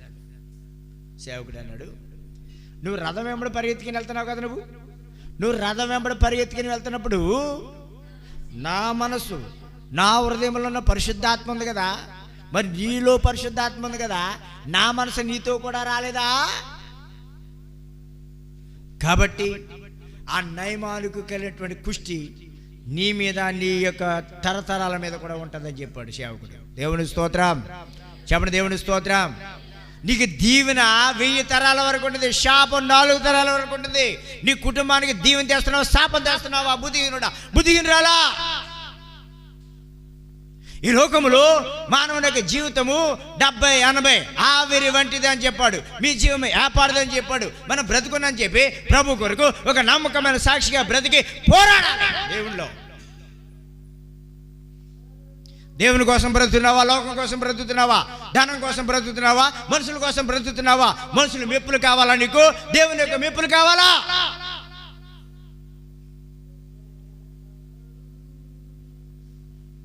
సామాన్యం కాదు భక్తి అంటే. ప్రియమైనటువంటి దేవుని బిడ్డలారా, దేవుడు దీవించేవాడు, దేవుడు ఆశీర్వదించేవాడు. షారెబతిలో బీద విధవరాలు ఉంది. ఈ బీద విధవరాలు ప్రియులారా, ఆమె ఇంకా ఆ యొక్క వాక్యంలో చూసినప్పుడు చదివితే మంచిదేమో. 1 రాజుల గ్రంథం 17వ అధ్యాయంలో మొదటి నుంచి చదివితే ప్రియమైనటువంటి దేవుని బిడ్డలారా, దేవుని సేవకుడైన ఏలి అక్కడ ఉన్నాడు. అక్కడ ఒక చెరువు దగ్గర ఉన్నాడు, ఒక చెట్టు దగ్గర ఉన్నాడు. అక్కడ 3.5 సంవత్సరాల వర్షం కురిపోయేటప్పటికి ఆ చెరువులో ఉన్న నీళ్ళన్నీ కూడా ఎండిపోయినాయి. ఇంకా పంటలు లేవు. వర్షం కురిస్తేనే పంటలు, వర్షం కురకపోతే పంటలు ఉండవు. మీరు బాగా అర్థం చేసుకోండి. దేవుడు సృష్టికి ఆజ్ఞాపిస్తాడు. మనుషులు పాడు చేయాలన్నా దేవుడే, బాగు చేయాలన్నా దేవుడే. దేవుని స్తోత్రం. మనుషులను సజీవులుగా చేసేవాడు దేవుడే, మృతులుగా చేసేవాడు కూడా దేవుడే. పిల్లరా, తుఫాను తగ్గించేవాడు దేవుడే, తుఫాన్ని పెంపరింపజేసేవాడు కూడా దేవుడే. ఒకరిని తగ్గించేవాడు దేవుడే, ఒకరిని హెచ్చించేవాడు కూడా దేవుడే. పంటలు లేవు. పట్ల బదుడికి ఆ యొక్క ఆ కోనేరులో నీరు ఏమైందంటే అయిపోయింది. అప్పుడు ఇంకా ఇతనికి నీరు అయిపోయింది. ఏం చేయాలి? పరిస్థితులు ఇలా ఉన్నాయి. ఇంకా ఇక్కడ 3.5 సంవత్సరాల నుంచి పంట లేదని చెప్పి ఈ సారెపతులు ఉన్న విధవరాలు తాను కొడుకు ఇద్దరు కూడా కలిసి కొంచెం నూనె ఉంది, కొంచెం పిండి ఉంది, ఒక అప్పమ్మను చేసుకుని చివరిగా ఒక అప్పాన్ని చేసుకుని చచ్చిపోదామని చెప్పని రెడీ అయిపోయారు తల్లి కొడుకుని. వీళ్ళని కాపాడాలని దేవుడు ఏమన్నాడు తెలుసా? ఇదో సారెపతులు ఒక విధవరాలు ఉంది, ఆమెను నిన్ను పోషించడానికి నేను ఏర్పాటు చేశాను, నువ్వు అక్కడికి వెళ్ళు అన్నాడు దేవుడు. దేవుని స్తోత్రం, దేవుని స్తోత్రం. కృప కలిగిన దేవుడు తన బిడ్డలను ఎన్నడూ కూడా విడిచిపెట్టేవాడు కాదు, తన స్వాస్థ్యాన్ని ఎన్నడూ కూడా విడిచిపెట్టేవాడు కాదు దేవుడు. రే అయ్యారు నాతో మాట్లాడతలేదు అనుకుంటున్నావు, నువ్వు అనుకుంటున్నావు, కానీ ఆయన విడిచిపెట్టలేదు. నీకు తెలుసా? ప్రియమైన దేవుని బిడ్డలారా గమనించండి. వెంటనే ఆ సారెపతులు ఉన్న విధవరాల దగ్గరికి వెళ్ళాడు. ఆమె అడవిలో ఏం చేస్తుంది, పుల్లలు ఏరుకుంటుంది. ఈయనన్నాడు, అమ్మా ఎలా ఉన్నావు, శుకులమా కుశలమేనా అని అడిగాడు. ఏదో దేవుని చిత్త ప్రకారం ఎలా ఉన్నాను అని అమ్మ నీళ్ళు ఇవ్వమని అడిగాడు. సరే నీళ్ళెట్టుకొచ్చి ఇచ్చింది. నీళ్ళెట్టుకొచ్చి వెళ్ళే ముందు కొంచెం అప్పమోడు చేసుకురామ్మా అని అడిగాడు. అయ్యో జీవగల దేవుని సేవకుడా, నేను అబద్ధం ఆడతలేదు, కొంచెం నూనె ఉంది, కొంచెం పిండి ఉంది, మేము తినేసి చచ్చిపోదాం అనుకుంటున్నాం, మా పరిస్థితి ఇలాగ అయిపోయింది అని చెప్పని పిల్లారా ఆ తల్లి ఆ విధవరాలు ఆ సేవకుడితో చెప్పింది. ఆయన అన్నాడు, అమ్మ నువ్వు భయపడకు, నువ్వు వెళ్ళు, మొట్టమొదటిగా నువ్వు అప్పమ్మ చేసుకుని తీసుకురా. ఎప్పుడైతే ఆ అప్పమ్మను తీసుకుని వచ్చిందో పిల్లారా వెంటనే దైవజనుడు దీవించాడు. దేవుని స్తోత్రం. మీకు కలిగిన దాన్ని కొద్దిదానైనా నేను దీవిస్తానని చెప్పాడు. చూడండి ప్రియమైనటువంటి దేవుని బిడ్డలారా, పిండమే తాత అవుతాడు. పిండం ఏమవుతాడు చెప్పండి? పిండం ఏమవుతాడమ్మా? ఒక వీర్యము చుక్క ఒక మనిషి అవుతాడు, ఒక తాత అవుతాడు. మీకు కలిగిన దానికి కొద్దిదాన్ని నేను దీవించానని చెప్పాడు దేవుడు. ఆ అప్పని తీసుకొచ్చి వచ్చేటప్పటికి వెంటనే దైవజనుడు ఏం చేశాడంటే, ప్రభువా దీన్ని మీరు దీవించి మీరు ఆశీర్వదించండి, రెట్టింపు దీవెనలు దయచేయండి అని ప్రార్థన చేసి తిన్నాడు. వెళ్ళేటప్పటికి పిల్లారా మళ్ళా ఆ పిండి చూసింది, అందులో పిండి ఉంది. నూనె చూసింది, బుడిలో నూనె ఉంది, అప్పం చేసుకుంది. మళ్ళా పొద్దున్న చూసింది, మళ్ళా ఉంది. మళ్ళా సాయంకాలం చూసింది, మళ్ళా ఉంది. 3.5 సంవత్సరాలు పిల్లాడు దేశం అంతట్లో కరువు వచ్చింది, కానీ ఆ సారెపతి విధవరాలు ఇంట్లో మాత్రం ఏం లేదండి, కొద్దిగా. ఎందుకు లేదో తెలుసా? దేవుని సేవకుడికి మొట్టమొదట అప్పం ఇచ్చింది. దేవుడికి ఇచ్చుట వల్ల నువ్వు దీవించబడుతున్నటువంటి సంగతి నువ్వు గ్రహిస్తున్నావు ప్రియ సహోదరి సోదరుడా. ఎందుకు దేవుడు నిన్ను రక్షించాడు? ఎందుకు దేవుని మందిరానికి రప్పించాడు నిన్ను? ఎందుకు ఉన్నతమైన సంఘాన్ని దేవుడు నీకు ఇచ్చాడు? నీకు అన్ని సంఘాలు వేరు, నా సంఘమే గొప్ప, నీ సంఘమే గొప్ప అనుకుని డోళ్ళు కొట్టుకునే వాళ్ళు ఉన్నారు. నా సంఘములో నా దేవుడు ఉన్నాడా? ఎన్నో సంవత్సరాలు దేవుని మందిరానికి వస్తున్నావు కదా, ఇక్కడ దేవుడు ఉన్నాడని గుర్తించావా? ఆ దేవుడు నీకు కనబడ్డా? ఆ దేవుడు నీతో మాట్లాడా? ఎలా ఉన్నావు? ప్రశ్న వేసుకున్నావా? దేవుని సంఘంలో దేవుని మందిలో గడుపుతున్నావు, ఎలా ఉన్నావో ఒకసారి నువ్వు ప్రశ్న వేసుకో.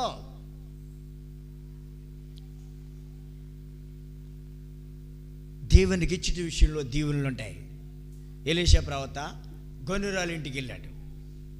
గొనురాలు ఇంటికి వెళ్తే ఆ గొనురాలైనటువంటి స్త్రీ తన భర్తతో చెప్పింది. ఏమని చెప్పింది తెలుసా? మన ఇంటికి వచ్చి చూపవచ్చిన దైవజనుడు, భక్తి కలిగిన దైవజనుడు అని నాకు తెలుస్తుందని చెప్పని బిల్డింగ్ మీద ఒక రూమ్ ఏర్పాటు చేసింది.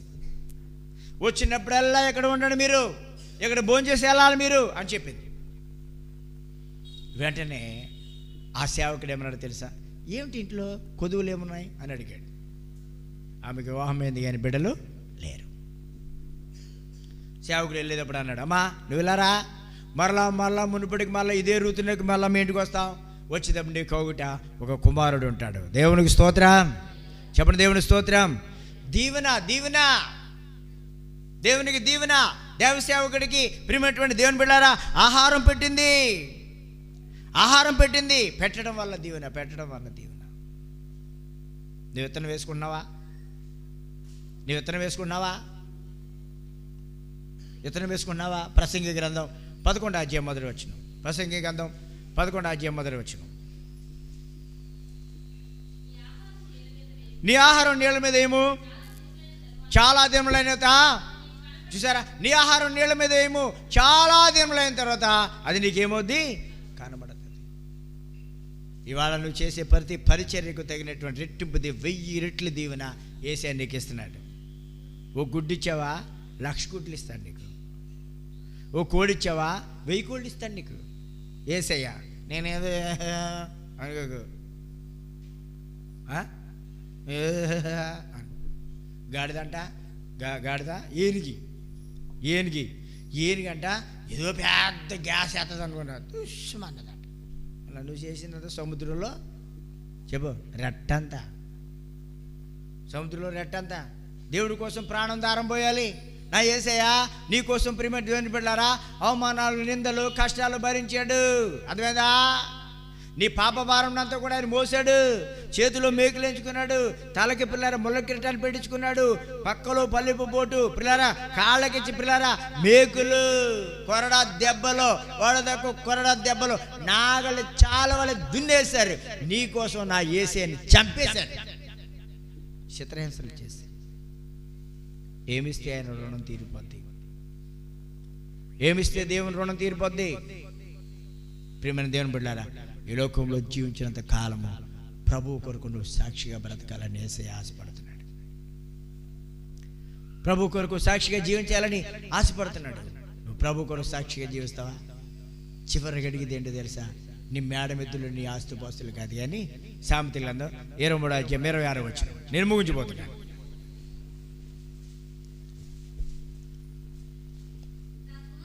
నా కుమారుడా, యేసయ్య ఏమని అడుగుతున్నాడు? నా కుమారుడా నీ హృదయాన్ని నాకు ఇమ్ము. ఎందుకు అడుగుతున్నాడు? నీ హృదయాన్ని బాగు చేయడం కోసం, నేను స్వస్థపరచడం కోసం. నా కుమారుడా నీ హృదయాన్ని నాకు ఇమ్ము. నీ హృదయాన్ని దేవుడికి ఇవ్వకుండా 100 కోట్ల ఆస్తి ఇచ్చినప్పటికీ కూడా పిల్లరా దేవుడికి సంతోషం కాదు. సమస్తము దేవుడివే, సమస్తము దేవుడివే. దేవుడు లేకుండా ఏమీ కూడా లేదు. దేవుడు లేకుండా నువ్వు లేవు. దేవుడు లేకుండా భూమి లేదు. దేవుడు లేకుండా సృష్టి లేదు. దేవుడు లేకుండా సూర్యుడు లేడు. దేవుడు లేకుండా చంద్రుడు లేడు. దేవుడు లేకుండా అసలు ఏమీ లేదు. శూన్యమే, శూన్యమే, శూన్యమే. కాబట్టి ప్రియమైనటువంటి దేవుని బిడ్డలారా, నా కుమారుడా నీ హృదయాన్ని నాకిమ్మన్నాడు. ఎందుకో తెలుసా?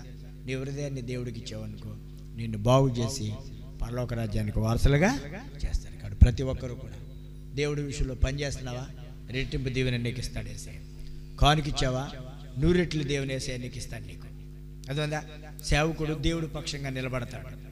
ద్వేషాలతో, కక్షలతో ఉంటున్నాడు, మాతో మాట్లాడతలేదు. నువ్వు మాట్లాడుతున్నావా సేవకుడితో? నువ్వు సేవకుడి దగ్గరికి వస్తున్నావా? సేవకుడి మనసు నువ్వు కలిసావా? సేవకుడు నీ దగ్గర రావాలా, లేదా నువ్వు సేవకుడి దగ్గర రావాలా? సేవకుడు నీకు పెట్టాలా, లేదా నువ్వు సేవకుడికి పెట్టాలా?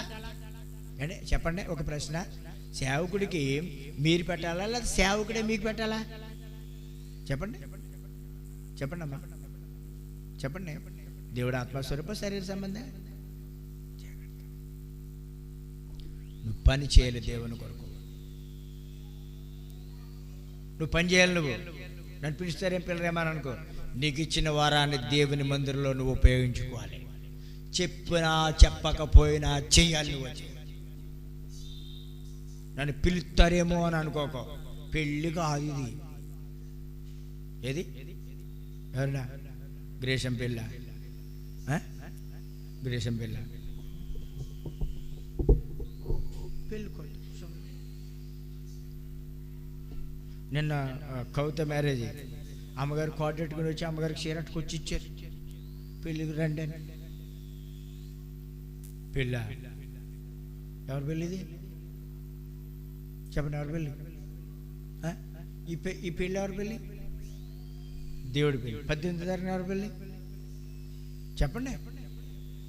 దేవుడి పెళ్ళి అంటే ఎవరి పెళ్ళి చెప్పు. అది పడిపోతున్నాయి. MYN అవుట్లు చెప్పండి. MY అంటే ఏంటి? మై చెప్పు.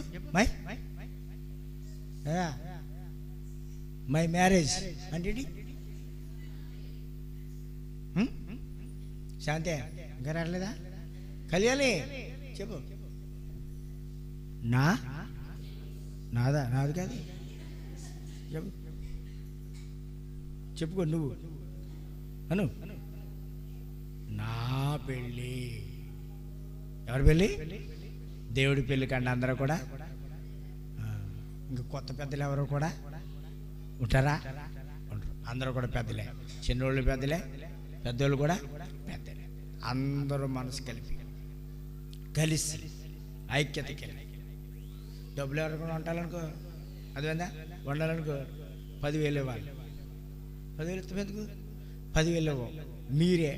మీరు సంఘస్థులు అందరూ పొద్దున్న నుంచి ఇక్కడికి వచ్చి కలిసి వీళ్ళు వచ్చారని వాళ్ళు రాపోవటం, వాళ్ళు వచ్చారని వీళ్ళు రాకపోవటం ఇవి ఉన్నాయనుకో, నేను ప్రార్థన చేస్తాను. ఎక్కడున్నావు అక్కడ ఇంటికాడ నుంచి చెప్పు అని. దేవుని స్తోత్రం. కాబట్టి ఏం చేయాలి? పెళ్ళికొడుకు వచ్చి స్టేజ్ మీద కూర్చున్నాడు అనుకో, పెళ్ళి అవ్వాలంటే పెళ్లి కూతురు కూడా రావాలా? రావాలి కదా. పెళ్ళికొడుకు వచ్చి కూర్చుండి పెళ్లి కూతురు రాకపోతే పెళ్ళి అవుతుందా? మరి మీరు ఏం చేస్తున్నారు? ఎవరో వండి వాళ్ళు ఒకళ్ళు ఇద్దరు ఉంటున్నారనుకో, కోసి వాళ్ళు కూడా రావాలి కదా. వస్తారా? అలా ఉంటామండి. పెళ్లి కొడుకు పెళ్లి కూతురులాగా ఉంటామండి అన్న వాళ్ళు చేస్తాను ఎత్తండి. లేదా ఎత్తినట్టు ఉంటే నిజమండి. లేదా మీరేం 10,000 ఎత్తదో అంటే మనిషిని ఆడుతుంది. మీరు ఎత్తున్నారు. కానుక వేరే మళ్ళీ క్రిస్మస్ కానుక వేరే, అది వేరే. లైవ్లో కూడా వెళ్తుంది. మనకి ఏం భయం లేదు. ఏ వాళ్ళు ఎంతమంది పోగుతారో మనకి ఎందుకు ఎండ వాళ్ళు ఏడిపే మనకి ఎత్తిది ఎలా. దేవుని స్తోత్రం. ఏడిచి కొద్ది బాగానే ఉంటాం మనం. దేవుని స్తోత్రం చెప్పండి. దేవుని స్తోత్రం చెప్పండి. చేస్తామండి. కలిసి అన్న వాళ్ళు చేస్తాను. కలిసి బాగా సరిగా ఎత్తారు. అది ఎవడే నీ పెళ్ళి అని అనకూడదు. శ్యామల ఎన్న మాకు చెప్పలేదండి. చెప్పరు ఇక్కడ వేసుకుంటామే. ఎవడేమో ఇక్కడ చెప్పడం మాకు ఏం చెప్పలేదు. రాసుకురండి, లిస్ట్ రాసుకోండి. మేము రాయాలి. మేము ఫాస్ట్లో మేము సామాన్లు కదా, టెంట సామాన్లు మా షాప్ మాది కదా. ఈయన కూరగాయలు మీకు చెప్పాలరా. మీకు పేరెట్టి పీటసన్ గారు, చంద్రసంగ్ గారు, బాబు జేసుదాస్ గారు, రతనరాజు గారు ఆయన రాడాయన. ఆయన అప్పుడు వస్తాడు కాయగూరలు వస్తాడు. వీళ్ళు మీకు రిజిస్టర్ అయింది బాబా అని చెప్పాలి. మమ్మల్ని పిల్లలేదు, మాతో చెప్పలేదు. ఎవరన్నా నీకు కూడా వచ్చి పేపర్ ఇవ్వాలి కదా, మేము ఇవ్వాలి కదా. క్రిస్మస్ ఇస్తా. పాస్ట్ గారి పని ఏముంది? ఊరితో తిరుగుతాడు కదా కొంపలంటే అమ్మా అనమయ్యి అన్నట్టు. కాబట్టి మనసులు కలిపి దేవుడి పని చేయాలి. మారు మనసు పొందండి. కడవారు తినాలి. దేవుని పని ఖచ్చితంగా ఉండాలి. పిల్లలోకి వెళ్ళండి.